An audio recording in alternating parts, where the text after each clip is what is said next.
Hello everyone. Welcome to the GO colleges GS. मैं हूं doctor Krishnanand और आप देख रहे हैं हमारा एनसीईआरटी सीरीज जिसमें हम क्लास 12th का NCERT India's people and economy discuss कर रहे हैं। और आज इस वीडियो में हम उसका चैप्टर नंबर 5 जो कि है मिनरल एंड एनर्जी रिसोर्सेज उसकी बात करने वाले हैं। तो इस वीडियो को आखिरी तक ज़रूर देखिए और ज़्यादा से ज़्यादा लोगों में शेयर ज़रूर करिए क्योंकि ये बहुत इंपॉर्टेंट वीडियो होने वाला है। एनसीईआरटी में कुछ ही लाइंस में और लाइंस के बीच में जो बातें कह दी जाती हैं वो बहुत सारे कॉम्पिटिटिव एग्जाम्स में भी काम आते हैं। तो प्लीज़ इसको ध्यान से समझिए और मैं आशा करता हूँ कि ये वीडियो आपके क्विक रिवीजन के लिए बहुत इंपॉर्टेंट होगा। और अगर आपने चैनल सब्सक्राइब नहीं किया है तो please do subscribe our channel. और अगर हमें सपोर्ट करना चाहते हैं तो ज्वाइन बटन पे क्लिक करिए और हमें सपोर्ट ज़रूर करिए। तो आइए सीखते हैं डिटेल्स ऑफ हमारे इंडिया का मिनरल एंड एनर्जी रिसोर्सेज।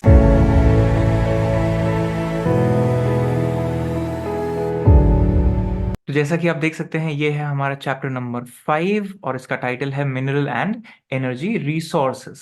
तो जैसा कि हमने पिछले लेक्चर्स में भी बाकी रिसोर्सेज किए जैसे वाटर रिसोर्सेज के बारे में देखा, वैसे ही मिनरल एंड एनर्जी रिसोर्सेज भी हमारे डेली लाइफ के लिए, ह्यूमन सस्टेनेंस के लिए, डेवलपमेंट के लिए बहुत इंपॉर्टेंट है। तो इसमें आप देखिए कि कहा गया है India is endowed with rich variety of mineral resources. कि नेचुरली हमें भारत में क्या मिला है, बहुत इंपॉर्टेंटली एक मिनरल रिसोर्स का भंडार मिला है। राइट, कहां से मिला है? नेचर से मिला है। इसीलिए इसको जानने के लिए आपको क्या करना पड़ेगा, इंडिया के जियोलॉजिकल स्ट्रक्चर को समझना पड़ेगा। अब सवाल उठता है कि इंडिया के जियोलॉजिकल स्ट्रक्चर को क्यों समझना पड़ेगा? क्योंकि ध्यान रहे कि धरती के नीचे की जो प्रोसेसेस हैं, जो भी चीजें हैं, राइट, जिसमें मिनरल्स भी है, वो सब आता है जियोलॉजी के अंदर। राइट, और धरती के ऊपर की जो चीजें हैं जैसे mountain plateau plains, coastal plains, river, जो भी फीचर आप देखते हैं वो आता है जियोमॉर्फोलॉजी के अंदर। राइट, लेकिन क्योंकि हम सरफेस पे रहते हैं तो हम जियोलॉजी को इग्नोर नहीं कर सकते। ये जियोलॉजिकल प्रोसेसेस की वजह से ही आप देखेंगे जियोमॉर्फोलॉजी हमारा कैसा है, और उसके साथ साथ एक्सटर्नल एजेंट्स की वजह से। अब ये अगर आपको डिटेल्स में देखना हो तो आप इंडिया के फिजिकल ज्योग्राफी वाला यूनिट को क्लास 11 से समझ लीजिए, वहां पे हमने इसको डिटेल में डिस्कस भी किया है। तो अभी हम फोकस कर रहे हैं हमारे जियोलॉजिकल स्ट्रक्चर के ऊपर इंडिया में, जो कि बहुत इंपॉर्टेंट है मिनरल्स को समझने के लिए। राइट, तो यहां देखिए कि हमारा जो मिनरल्स है वो एसोसिएटेड है जियोलॉजिकल स्ट्रक्चर से। और जियोलॉजिकल स्ट्रक्चर से क्यों एसोसिएटेड है? क्योंकि ये हमारे को देता है रॉक्स और मिनरल्स। राइट, इसी का पार्ट है। तो आप देखेंगे इंडिया में मेटामॉर्फिक और इग्नियस रॉक्स जो है वो बहुत ज्यादा कहां पे मिलेगा, तो पेनिनसुलर इंडिया। राइट, और ये बहुत इंपॉर्टेंट रिसोर्स बेस प्रोवाइड करता है। मिनरल जो है वो बहुत इंपॉर्टेंट रिसोर्स है हमारे लिए क्योंकि हमारा इंडस्ट्रियल डेवलपमेंट इसके आधार पे होता है। राइट, तो इसके लिए हम इसको ध्यान से देखेंगे। अब यहाँ मिनरल का एक डेफिनेशन दे दिया गया है कि mineral is a natural substance of organic और इनऑर्गेनिक ओरिजिन, यानी दोनों ओरिजिन हो सकता है, ऑर्गेनिक और इनऑर्गेनिक। और डेफिनेटली केमिकल और फिजिकल प्रॉपर्टी इसका यूनिक होता है अपने आप में। राइट, एक क्लियर कट डिफाइंड होता है। तो देखिए टाइप्स ऑफ मिनरल रिसोर्स को समझते हैं। अब यहाँ पे इस फ्लो डायग्राम में ही सारी बातें कर दी गई हैं, इसी को फिर हम इलैबोरेट करेंगे टेक्स्ट में। तो मिनरल्स में पहला है साइड मेटालिक मिनरल्स का, यानी मेटल्स। राइट, और दूसरा है नॉन मेटालिक मिनरल्स की। नॉन मेटल्स में क्या आता है? तो मेटालिक में आयरन कंटेनिंग को कहते हैं फेरस, Fe जो है, राइट, फेरम जो वर्ड है वहां से आता है।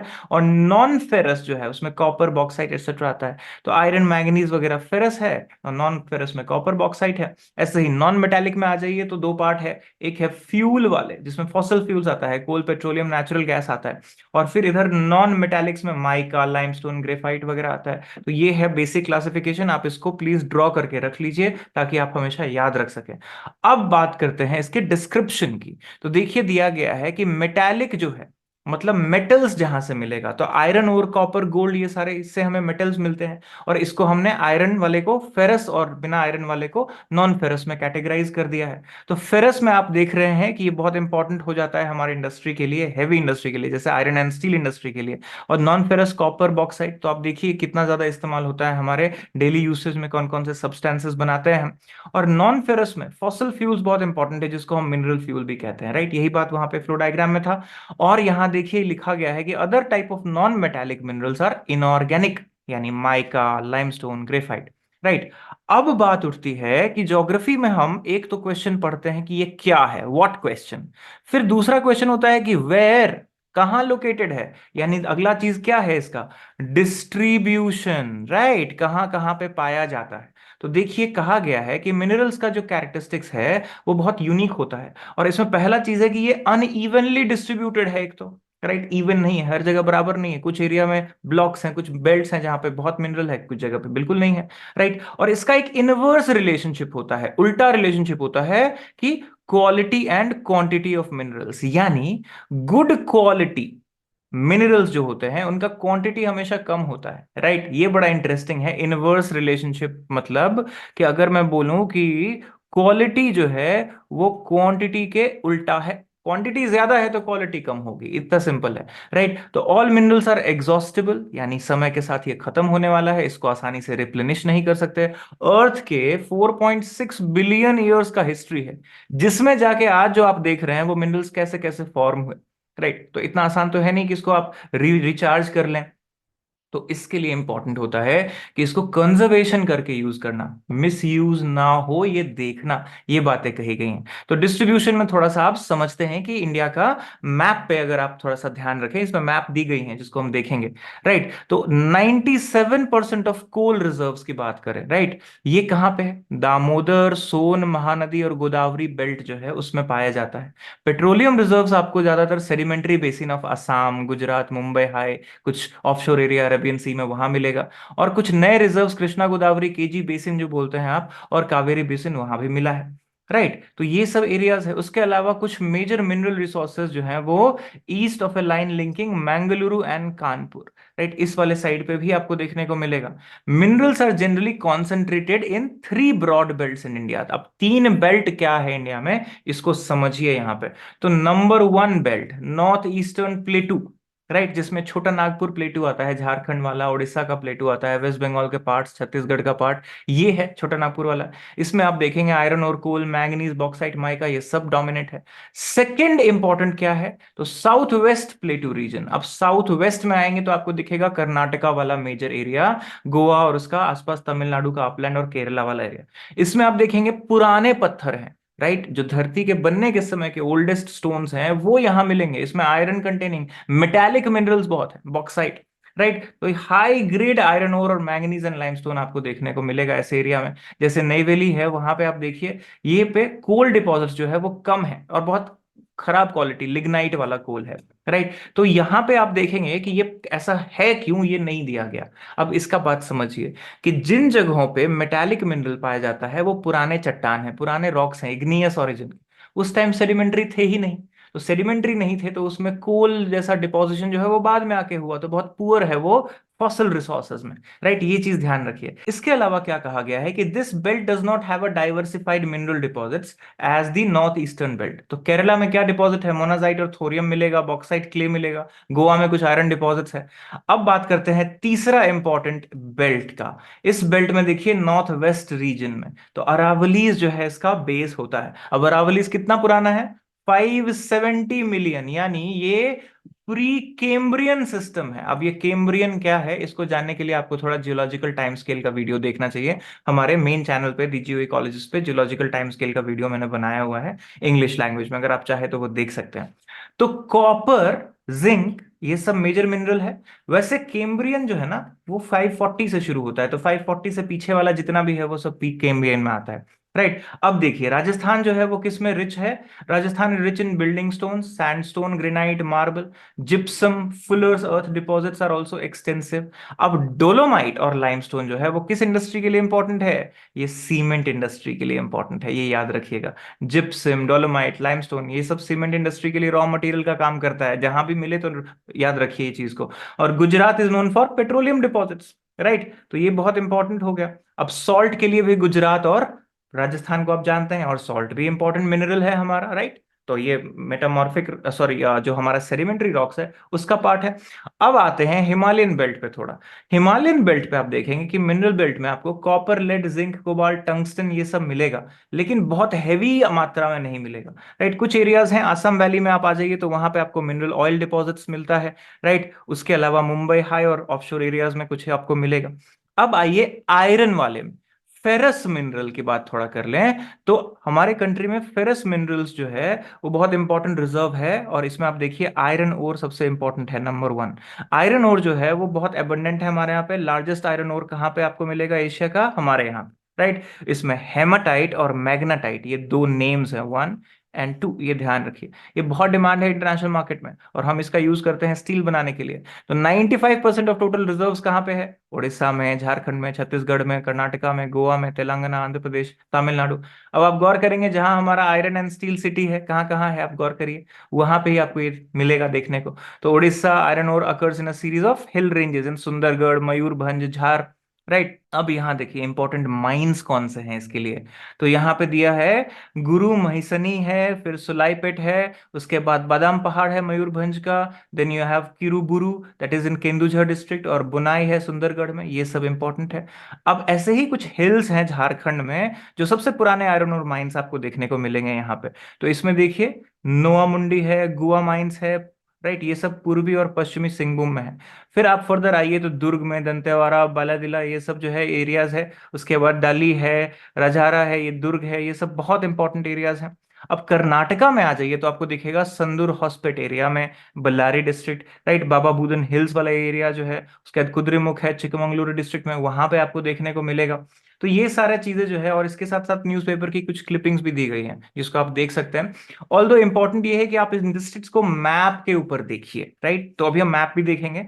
तो आप देखिए parts of Shivamogga, Chitradurga, Tumakuru, right. फिर चंद्रपुरम में आ जाइए, भंडारा रत्नागिरी महाराष्ट्र में, राइट। और करीमनगर एंड वारंगल तेलंगाना में, कुर्नूल, कुडप्पा, अनंतपुर ये सब आंध्र प्रदेश में, सलेम और नीलगिरी तमिलनाडु में, ये सब एरियाज हैं इंपॉर्टेंट आयरन ओर के, राइट। तो आयरन ओर इंडिया में काफी अबंडेंस में आपको देखने को मिल रहा है, गोवा में भी है कुछ एरियाज। अब मैंगनीज में आ जाइए नंबर 2 में आयरन ओर के बाद।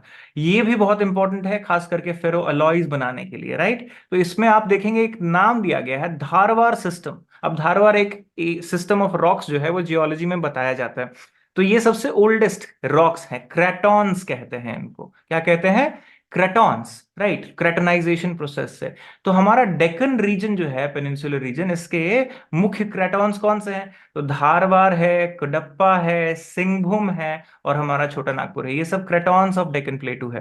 तो इसको आप देखिए, इन क्रेटॉन्स में क्या मिलेगा आपको? सबसे पुराने मेटालिक मिनरल, सबसे ओल्ड। तो ये इंपॉर्टेंट है। अब उड़ीसा में देखिए लीडिंग प्रोड्यूसर ऑफ मैंगनीज है हमारा, राइट। और यहाँ पे आप देखिए आयरन ओर बेल्ट भी है। उसके अलावा आप देखिए बुनाई, केंदुझर, सुंदरगढ़, गंगापुर, कोरापुट, कालाहांडी, बुलंगीर, ये जितने भी डिस्ट्रिक्ट हैं सब में आपको देखने को मिलेगा।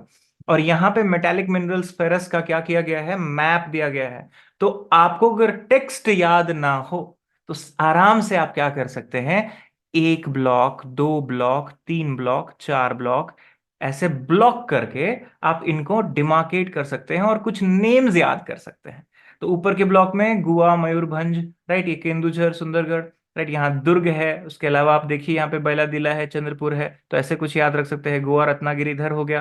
फिर बेल्लारी, चित्रदुर्ग, टुमकुरु, राइट, कुद्रेमुख, ये सब शिवमोगा कुछ याद रख सकते हैं ऐसे। तो एटलीस्ट ऐसे आप मैपिंग करके आंसर लिखने में आप यूज कर पाएंगे, राइट। अब आइए कर्नाटका में, जहां पे आप धारवाड़, बेल्लारी, बेलगावी, नॉर्दर्न कनारा, चिकमंगलुरु, देन शिवमोगा, चित्रदुर्ग, तुमकुरु, यहाँ पे आपको मेजर प्रोडक्शन दिखेगा। महाराष्ट्र में भी है, राइट, मैंगनीज, नागपुर के पास, भंडारा, रत्नागिरी डिस्ट्रिक्ट्स में देखिए आप। फिर मैंगनीज बेल्ट ऑफ एमपी में, मध्य प्रदेश में आएंगे तो बालाघाट, छिंदवाड़ा, निमार, मंडला, झाबुआ, ये सब एरिया है। तेलंगाना, गोवा और झारखंड में भी मैंगनीज मिल रहा है, ये भी बहुत इंपॉर्टेंट हुआ। फिर आ जाइए अब नॉन फेरस में, जिसमें है सबसे इंपॉर्टेंट बॉक्साइट। बॉक्साइट से हमें क्या मिलता है? एल्यूमिनियम। ये जितने भी आप वायर देख रहे हैं तो कॉपर और बॉक्साइट का इस्तेमाल, राइट, एल्यूमिनियम। तो बॉक्साइट ओर होता है, राइट। तो एल्यूमिनियम और सिलिका ये है बॉक्साइट में। तो एल्यूमिनियम इससे निकालते हैं, सिलिका हटा के। तो बॉक्साइट जो है वो मेनली टर्शियरी डिपॉजिट्स में मिलता है। अब आप बोलेंगे टर्शियरी डिपॉजिट क्या है? तो टर्शियरी का टाइम पीरियड है 66 मिलियन ईयर से लेके रफली 2.5 मिलियन ईयर्स तक, ये वाला फेज है टर्शियरी। तो इस टाइम पे जितने डिपॉजिट्स हुए जियोलॉजिकली, राइट, यहां पे आप देखिए उड़ीसा जो है वो लार्जेस्ट प्रोड्यूसर है बॉक्साइट का। और आपको अगर वेदांता माइंस का केस याद हो, जो कौन ट्राइब्स थे उन्होंने रिवोल्ट किया था इसके अगेंस्ट, तो वहां पे भी बॉक्साइट माइनिंग ही हो रहा था। कालाहांडी, संबलपुर सबसे important areas, Bolangir, Koraput, right, Lohardaga Jharkhand में बहुत इंपॉर्टेंट है, गुजरात, छत्तीसगढ़, एमपी में, महाराष्ट्र में भी मिलता है। और इधर फर्दर गुजरात में भी आपको भावनगर और जामनगर में आपको देखने को मिल रहा है कुछ डिपॉजिट्स। छत्तीसगढ़ में खास करके अमरकंटक प्लेट्यू वाले एरिया में, जो कटनी जबलपुर एरिया है आपको एमपी में बालाघाट वाला, उसमें भी देखने को मिलता है। और कुछ एरिया है जैसे कुलाबा, थाने, रत्नागिरी, सतारा, पुणे, कोल्हापुर महाराष्ट्र में, और ये सब भी इंपॉर्टेंट है। फिर तमिलनाडु, कर्नाटका, गोवा में भी कुछ माइंस हैं जहां पे बॉक्साइट माइनिंग होती है। कॉपर की बात करिए तो कॉपर कितना इंपॉर्टेंट है हमारे इलेक्ट्रिकल इंडस्ट्री के लिए, वायर्स के लिए, और कितने भी हम बनाते हैं जो एसीज हैं उसमें भी कॉपर वाला आपको ज्यादा महंगा मिलता है, आप देखेंगे, राइट। तो wires, electric Motors, transformers, generators, तो कॉपर बहुत इंपॉर्टेंट है हमारे लिए, राइट। तो ये एलॉयबल है, मेलिएबल है, डक्टाइल है, तो ये जो प्रॉपर्टी है इसका, इसको बहुत इंपॉर्टेंस बनाता है। तो it's also mixed with gold, gold के साथ मिक्स करके ज्वेलरी बनाते हैं, बर्तन में इस्तेमाल करते हैं, ब्रास, राइट। और याद रहे कि कॉपर एलॉयज के फॉर्म में बहुत सारे बर्तनों में यूज किया जाता है। तब कॉपर डिपॉजिट्स जो है मेनली कहाँ है, तो झारखंड बालाघाट डिस्ट्रिक्ट में, एमपी में, और जहाँ पे झुंझुनू में, झारखंड में मेनली सिंगभूम में आपको मिलेगा, अलवर में राजस्थान में बहुत सारा है। ऐसे ही एक जगह है निमका थाना राजस्थान में, राइट। अगर आप देखेंगे तो इन सारे एरियाज से आपको देखने को मिलेगा। फर्दर आप आइए, minor producers of copper are, आप देखिए माइनर प्रोड्यूसर्स में अग्निगुंडला है गुंटूर में आंध्र प्रदेश में, चित्रदुर्ग हासन डिस्ट्रिक्ट कर्नाटका में, और साउथ आर्कोट है तमिलनाडु में, इन एरियाज में। नॉन मेटालिक मिनरल्स में चले आइए तो आपको फिर आता है माइका, जो कि इलेक्ट्रिक और इलेक्ट्रॉनिक इंडस्ट्री के लिए बहुत इंपॉर्टेंट है, राइट। तो माइका में लीडिंग प्रोड्यूसर कौन है, झारखंड, आंध्र प्रदेश, तेलंगाना, राजस्थान, इसके अलावा तमिलनाडु, वेस्ट बंगाल, एमपी, इन सब में भी मिलता है। अब झारखंड में सबसे हाई क्वालिटी माइका आपको कहाँ मिल रहा है, तो हजारीबाग प्लेटू में, ये ध्यान रखिएगा। 150 किलोमीटर का पूरा है एरिया, राइट। और लेंथ एंड विड्थ आप देखिए यहाँ पे 22 किलोमीटर, राइट। तो ये बहुत इंपॉर्टेंट है, 150 किलोमीटर लंबा, 22 किलोमीटर लंबा, ये चौड़ा जो ये प्लेटू है इसमें आपको देखने को मिलता है। आंध्र प्रदेश में नेल्लोर डिस्ट्रिक्ट में भी है। राजस्थान में माइका बेल्ट 320 किलोमीटर का है, जयपुर टू भीलवाड़ा वाले एरिया में, उदयपुर के आसपास। माइका डिपॉजिट्स मैसूरू, हसन में डिस्ट्रिक्ट में भी है, कोयम्बटूर, तिरुचिरापल्ली, मदुरई, कन्याकुमारी, राइट, इन तमिलनाडु, और एलेपी केरला में, रत्नागिरी महाराष्ट्र में, पुरुलिया वेस्ट बंगाल, पुरुलिया और बांकुरा। तो माइनर पैचेस बहुत है, मेजर पैचेस का ध्यान रखिए, ये चीज आपको याद रहना चाहिए क्योंकि एग्जाम में पूछा जाता है। फिर आते हैं एनर्जी रिसोर्सेज पे। अब मिनरल रिसोर्सेज के बाद एनर्जी रिसोर्सेज उतना ही इंपॉर्टेंट है, एग्रीकल्चर, इंडस्ट्री, ट्रांसपोर्ट, अब जो सेक्टर ले लीजिए बिना एनर्जी के चलेगा नहीं। कोल, पेट्रोलियम, नेचुरल गैस हम सीधे सीधे बोलते हैं फॉसिल फ्यूल्स है। उसके अलावा न्यूक्लियर एनर्जी है, अभी हम ऑल्टरनेटिव सोर्सेज ढूंढ रहे हैं। तो मिनरल्स का जो ये मैप है नॉन फेरस वाला, इसको भी थोड़ा सा देख लीजिए कैटेगरी में, बॉकर और कैटेगरीज में यहाँ पे कॉपर एंड बॉक्साइट दिया गया है, राइट। तो थोड़ा सा आप ध्यान से इन एरियाज को ऐसे ब्लॉक्स में डिमार्केट कर लीजिए मैप बना के, और कुछ नेम्स लिख लीजिए, राइट। अब आते हैं कोल, बहुत इंपॉर्टेंट रिसोर्स है हमारा, थर्मल पावर प्लांट जो है इसी पे चलता है। तो मेनली थर्मल पावर के लिए कोल और स्मेल्टिंग ऑफ आयरन ओर, तो आयरन ओर से अगर स्टील बनाना है तो कोल चाहिए, राइट। अब बात उठती है, यहाँ पे आपको नाम मिलेगा गोंडवाना एंड टर्शियरी डिपॉजिट्स। तो टर्शरी की हमने बात की 66 मिलियन से 2.6 या 2.5 मिलियन ईयर्स वाला, राइट। और गोंडवाना जो है वो उससे पहले का। तो गोंडवाना कोल आपको ज्यादातर दामोदर वैली वाले एरिया में मिलेगा, राइट। कुछ झारखंड बंगाल वाले बेल्ट में, रानीगंज, झरिया, बोकारो, गिरिडीह, कर्णपुरा, राइट। रानीगंज पे तो अभी रिसेंटली एक मूवी भी आ गई थी। तो झरिया जो है वो लार्जेस्ट कोल फील्ड है इसमें, followed by Raniganj, right. Number 1 पे झरिया माइंस है। अब देखिए झरिया माइंस का जो सप्लाई है वो कहाँ जाता है, Tata iron and steel company TISCO में जाता है जमशेदपुर में। तो थोड़ा सा ये भी ध्यान रख सकते हैं कि किसके पास आयरन एंड स्टील इंडस्ट्री कौन सा है। फिर गोदावरी महानदी सोन वाला पूरा बेल्ट है, सिंगरौली है मध्य प्रदेश में, आप देखिए, राइट। कुछ पार्ट इसके उत्तर प्रदेश में भी है, कोरबा है, तलचर है, रामपुर, राइट, ये सब उड़ीसा में। चंदवर्धा, कंपिटी, बंदर एंड इन महाराष्ट्र, और सिंगरेनी है तेलंगाना में, पंडूर है आंध्र प्रदेश में। ये सभी एरियाज है। अब ये गोंडवाना कोल हो गया, राइट, ये थोड़ा पुराना हुआ। टर्शरी कोल कितना इंपॉर्टेंट है, तो टर्शरी कोल देखिए, जो नया कोल है सबसे रीसेंट वाला, राइट, ये है आपको दरंगिरी, चेरापूंजी, मेलोंग, लांगरिन, ये मेघालय वाला, मकुम, जयपुर, नजीरा यहाँ पर असम, और यहाँ पे नामचिक, नामफुक अरुणाचल प्रदेश, और कालाकोट जे एंड के, ये वाला आप देखेंगे टर्शरी कोल वाला एरिया हो गया। अब इसके अलावा आपको ब्राउन कोल, जो कि सबसे खराब वैरायटी है, सबसे कम जो आपको उससे पर कैपिटा आपको एनर्जी मिलता है, वो है लिग्नाइट वाला ब्राउन कोल। ये तमिलनाडु, पुडुचेरी, गुजरात, जम्मू एंड कश्मीर में अवेलेबल है। अब आइए, कोल के बाद इंपॉर्टेंट है पेट्रोलियम। पेट्रोलियम कितना इंपॉर्टेंट है, तो आप समझिए कि हमारे पास पेट्रोलियम रिजर्व बहुत कम है, हम ज्यादातर डिपेंडेंट हैं, पेट्रोलियम इंपोर्ट करते हैं हम, राइट। ओपेक को थोड़ा ध्यान रखिए, ओपेक कंट्रीज, राइट, यहाँ से हम लेते हैं। तो ये क्यों इंपॉर्टेंट है, हमारा सारा ऑटोमोबाइल सेक्टर, रेलवे, एयरक्राफ्ट सब इसी पे चल रहा है। और इसके बाय प्रोडक्ट से जहां पे हम क्या करते हैं, क्रूड ऑयल लेते हैं, राइट, उसको रिफाइन करते हैं, तो रिफाइनरीज लगाते हैं। अब रिफाइनरी लगाते हैं तो इसमें से जो वेस्ट निकलता है, उस वेस्ट को हम फर्दर एक इंडस्ट्री में प्रोसेस करते हैं। तो कौन सा इंडस्ट्री है, इनको सब्सिडियरी इंडस्ट्री ऑफ बोलते हैं, तो इनको पेट्रोकेमिकल इंडस्ट्रीज देखिए क्या है, fertiliser industry, synthetic rubber, synthetic fibre, medicine, vaseline, lubricant, wax, soap, cosmetics, ये सब बाय प्रोडक्ट्स हैं। यानी अगर आप एक इंडस्ट्री लगा रहे हैं पेट्रोकेमिकल, तो उसके साथ आपको ये वाली इंडस्ट्रीज देखने को मिल जाएगी जो आपके साथ साथ सब्सिडियरी है। तो रिफाइनरी जहां जहां होगा उसके साथ साथ ये, इसको बोलते हैं लोकेशन कपलिंग, याद रखिए ये वर्ड, लोकेशन कपलिंग। ये कपल्ड इंडस्ट्री है, एक लगाएंगे तो दूसरा अपने साथ साथ लगा सकते हैं, राइट, क्योंकि एक का वेस्ट दूसरे में रॉ मटेरियल की तरह यूज होता है। तो ये इंपॉर्टेंट है। अब पेट्रोलियम को लिक्विड गोल्ड भी कहते हैं। अब आइए बात कि क्रूड पेट्रोलियम को हम कहाँ से लाते हैं, तो सेडिमेंट्री रॉक्स, टर्शियरी पीरियड वाले जो हैं, जिसमें बहुत सारे आपको प्लांट्स एंड एनिमल्स बरी हुए, तो उसको आप निकालेंगे तो वो एज अ ऑयल मिलता है। तो ओएनजीसी जो है ना, oil and natural gas corporation या कमीशन, ये 1956 में सेटअप हुआ, राइट। अब दिग्बॉय असम में एक ही जगह था तब तक 1953 जहां से ऑयल निकलता था। अब देखिए क्या क्या है हमारे पास, तो असम में दिग्बोई, उसके अलावा नहरकटिया, मुरान, राइट, फिर गुजरात में अंकलेश्वर आ गया, कलोल, महसाना, नवगाम, कोसंबा, लुनेज, फिर Mumbai high, right, 160 kilometre of Mumbai. तो ये 1973 में डिस्कवर हुआ और 1976 से प्रोडक्शन शुरू हुआ। अगर गौर करेंगे तो ये मिडिल ईस्ट में ऑयल क्राइसिस वाला भी दौर था जब ओपेक का फॉर्मेशन हुआ, तो बड़ा इंपॉर्टेंट है ये। और कृष्णा गोदावरी बेसिन जो है, केजी बेसिन बहुत इंपॉर्टेंट है, कावेरी बेसिन बहुत इंपॉर्टेंट है। अब बात करते हैं ऑयल एक्सट्रैक्शन का, कि वेल से जब हम क्रूड ऑयल निकालते हैं तो इसमें इंप्योरिटी होती है, राइट, तो इसको रिफाइन करते हैं। तो दो तरह का रिफाइनरी है, एक है फील्ड बेस्ड और एक है मार्केट बेस्ड। तो दिग्बॉय जो है वो एग्जांपल है फील्ड बेस्ड का, कि जहां से निकला उसके पास ही रिफाइनरी लगा दिया। और एक है मार्केट वाला, लाइक, तो आप देखिए बरौनी वाला जो रिफाइनरी है, वो वहां पे अलग से ट्रांसपोर्ट करके लाया जाता है। तो मार्केट में मतलब आप जहां से सप्लाई निकाल सके, रोड हो, वहां पे आपने लगा दिया रिफाइनरी, राइट। और एक है जहां पे निकल रहा है उसके पास ही रिफाइनरी है, तो इसीलिए दो रिफाइनरीज हो गया। नेचुरल गैस की बात करें तो बहुत इंपॉर्टेंट है पेट्रोलियम प्रोडक्ट हमारे लिए ये भी। अब यहाँ पे देखिए कन्वेंशनल एनर्जी सोर्सेज का मैप दे दिया गया है, तो इसको भी आप देख लीजिए कि इसमें क्या क्या चीजें आएंगी, राइट। तो coal field, coal mine, oil field, ये नेचुरल गैस, ये सब का एक मैप है।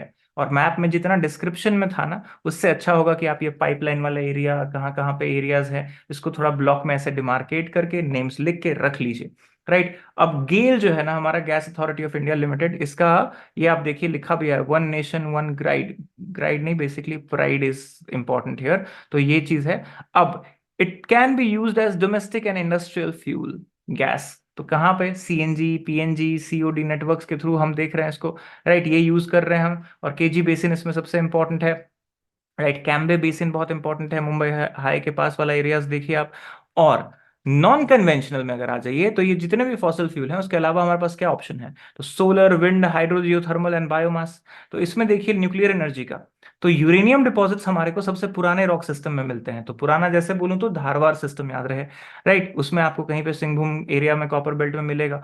तो यहाँ पे आप उदयपुर, अलवर, झुंझुनू डिस्ट्रिक्ट में राजस्थान में, दुर्ग डिस्ट्रिक्ट छत्तीसगढ़ में, भंडारा है महाराष्ट्र में, कुल्लू है हिमाचल में, इन सब कुछ एरियाज में आपको ना देखने को मिलेगा। फिर थोरियम देखिए, राइट, ये मोनाजाइट और इलिमनाइट जो सैंड है उससे निकालता है केरला और तमिलनाडु वाले एरिया में, राइट। और रिचेस्ट मोनाजाइट डिपॉजिट्स कहाँ है वर्ल्ड में, पलाक्कड़ जो है, और कोलम डिस्ट्रिक्ट है केरला में, और विशाखापट्टनम में मिलेगा आपको, महानदी रिवर डेल्टा में मिलेगा आपको। तो ये है। अब इसको क्या करना पड़ता है ना, एनरिचमेंट करना पड़ता है, ये रेडी टू यूज नहीं होता, तो जितना एनरिच करेंगे उतना बेस्ट क्वालिटी यूरेनियम मिलेगा आपको, थोरियम मिलेगा आपको, राइट। अब एटॉमिक एनर्जी कमीशन जो है 1948 में स्टैब्लिश हुआ, और हमारा एटॉमिक एनर्जी इंस्टीट्यूट ट्रॉम्बे में 1954 में शुरू हुआ, भाभा एटॉमिक रिसर्च सेंटर इसको बनाया गया 1967 में नाम करके। और अभी हमारे पास न्यूक्लियर पावर प्लांट्स कहाँ कहाँ हैं, तो तारापुर महाराष्ट्र, रावत भाटा कोटा राजस्थान, याद होगा आपको, कोटा बहुत इंपॉर्टेंट एजुकेशनल सेंटर है, कलपक्कम है तमिलनाडु में, नरोरा है उत्तर प्रदेश में, और कायगा है कर्नाटका, ककरापारा है गुजरात। तो ये सब थोड़ा सा आप मैप के ऊपर भी देख लीजिए। फिर आइए सोलर एनर्जी में, तो यहाँ पे फोटोवोल्टाइक सेल्स का इस्तेमाल है सोलर एनर्जी को ट्रैप करने के लिए, राइट। इसके लिए बैटरीज बहुत इंपॉर्टेंट है, इसीलिए कहते हैं कि लिथियम चाहिए हमें, राइट। इसका स्टोरेज इज द थिंग। और इंडिया में आप सोचिए कि आपके पास ट्रॉपिकल नेशन है हम, तो 300 दिन का सनशाइन है कम से कम 365 डेज में से। तो ये आप यूज कर सकते हैं। अभी हीटर, क्रॉप ड्रायर, कुकर, बहुत सारी चीजें तो ऑलरेडी बन गई हैं। गुजरात और राजस्थान में बहुत सारा काम हो रहा है इस पे। विंड एनर्जी चाहिए क्या आपको? विंड एनर्जी के लिए क्या चाहिए? कांस्टेंट सोर्स ऑफ विंड चाहिए, राइट। और एक एग्जैक्ट काइनेटिक एनर्जी जितना चाहिए वो टरबाइन को रिवॉल्व करने के लिए, वो कम से कम मिनिमम 15 किलोमीटर पर आवर के स्पीड से विंड मूव करना चाहिए, तब जाके चलेगा विंड टरबाइन। ऑयल रिफाइनरी का मैप यहाँ पे आप देख सकते हैं कहाँ कहाँ पे है, राइट। इसके अलावा आप देखिए कि परमानेंट विंड सिस्टम्स जो है वो जरूरी है, तो हमारे पास है वो। इसके लिए राजस्थान, गुजरात, महाराष्ट्र, कर्नाटका में फेवरेबल कंडीशन है। कुछ ऑफ शोर भी हम कर रहे हैं, समंदर में भी आप देखेंगे विंड टरबाइन लगा हुआ है, और कुछ एरिया जैसे लद्दाख वगैरह में भी आपको देखने को मिलता है। फिर टाइडल एंड वेव एनर्जी को हम अभी हार्नेस नहीं कर पाए हैं, ऑल्दो इंडिया के पास बहुत पोटेंशियल है, हम पेनिनसुलर कंट्री हैं तो इस पे पोटेंशियल है। और जियो थर्मल एनर्जी, जो कि धरती के नीचे से जो हॉट वाटर गीजर वगैरह निकल के आता है, राइट, ये यूज करने की बात है। तो आप देखेंगे हमारे पास मणिकरण वाला एरिया जो है, राइट, उसके अलावा एक जगह है पूगा वैली। तो आप पूगा वैली देखेंगे ना लद्दाख में, राइट, ईस्टर्न लद्दाख में, वहां पे भी ये पोटेंशियल है। एक्सटैब्लिशमेंट हुआ भी था, लेकिन अभी भी वो ठीक से वर्क नहीं कर रहा है, इसको और बेटर करने के लिए है इंपॉर्टेंट। फिर आइए बायो एनर्जी में। तो बायो एनर्जी में आप देखेंगे कि एग्रीकल्चरल रेसिड्यू को, राइट, जो गोबर होता है उससे जो गोबर गैस हम बनाते हैं, गार्बेज से इलेक्ट्रिसिटी बनाते हैं। ओखला में एक ऐसा प्रोजेक्ट लगा हुआ है दिल्ली में, अगर आप देखेंगे तो ये इंपॉर्टेंट है। अब यहाँ एक ब्रैकेट में एक बात कह दिया गया है, first successful 1890 attempt to tap underground heat was made in city Boise, Idaho, USA. USA में सबसे पहले ये जियोथर्मल एनर्जी जो है टैप करने की कोशिश की गई थी। और लास्ट में दिया गया है कंजर्वेशन, क्योंकि आपको पता है कि ये एक स्टॉक रिसोर्स है। तो इसको आपको ध्यान रखना है कि डेवलपमेंट तो चाहिए, लेकिन अगर ये स्टॉक रिसोर्स खत्म हो गया तो जल्दी मिलेगा नहीं, तो साथ में हमें ऑल्टरनेटिव, राइट, जैसे ये बायो एनर्जी है, जियोथर्मल एनर्जी है, और ये सारी चीजें हम वेव्स एंड टाइड्स की बात कर रहे हैं, इनको लेके आना पड़ेगा। ऑल्टरनेटिव सोर्सेज बहुत जरूरी है, तभी ये इनएग्जॉस्टेबल सोर्स कंटिन्यू करेगा। नहीं तो प्रॉब्लम एक तो हो रहा है हमारे को, इन्वायरमेंटल पोल्यूशन तो हो ही रहा है, problems, right, because of excess burning of fossil fuel. और फिर अगर ये खत्म हो गया तो हमारा इकोनॉमी का क्या होगा? तो इसके लिए रिसाइकलिंग की बात होती है हमेशा। जब भी आप देखेंगे मेटेलिक मिनरल्स, तो इसको स्क्रैप मेटल्स को रिसाइकलिंग किया जाए, स्क्रैप को यूज किया जाता है, कॉपर, लेड, जिंक को, राइट, ये बहुत इंपॉर्टेंट है। और export of strategic and scarce minerals must be reduce, अगर हम दूसरों को बांटेंगे तो फिर हमारे लिए कम पड़ जाएगा। तो ये बातें यहाँ पे एनसीईआरटी में कह दी गई हैं। तो आपने देखा कि कितना इंपॉर्टेंट बातें सब हैं लाइन बाय लाइन, और उसमें सिर्फ कीवर्ड 2 लाइन में कह दिया गया है, राइट। इसीलिए कहते हैं एनसीईआरटी को लाइन बाय लाइन जरूर पढ़िए, इसीलिए हम ये सीरीज कर रहे हैं, ताकि आप एटलीस्ट लाइन बाय लाइन इसको कम समय में क्विकली रिवाइज करिए, तो इतनी बातें आप एक समय में ध्यान में रख सकते हैं, राइट। और डिटेल के लिए तो आपको और समय चाहिए होगा, और बड़ी बड़ी किताबें पढ़नी पड़ेंगी, बट एटलीस्ट इतना जरूर आप रिवाइज कर लीजिए इन वीडियोस के थ्रू, और इनको शेयर जरूर कर दीजिए ताकि और भी लोग रिवाइज कर सकें, राइट। तो हम लोग मिलते हैं फिर अगले इंपॉर्टेंट वीडियो से। प्लीज सब्सक्राइब करके जाइए और ज्वाइन भी करिए अगर पॉसिबल हो तो। Take care.